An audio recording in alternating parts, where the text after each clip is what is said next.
Today we have the 2018 Volkswagen Tiguan. This vehicle has done just under 76,000 miles. It has an automatic transmission and a diesel fuel type.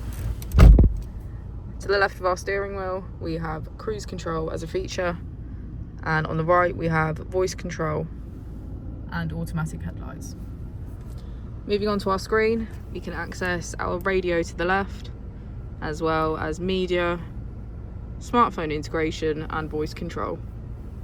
On the right we have navigation, Apple and Android CarPlay, our vehicle status and menu. If we put the vehicle into reverse, we can see that it comes with Park Pilot, front and rear parking sensors. Just below our screen is our dual zone climate control with heated seats on either side. As we go into the back of the vehicle, we can see that it comes with our panoramic roof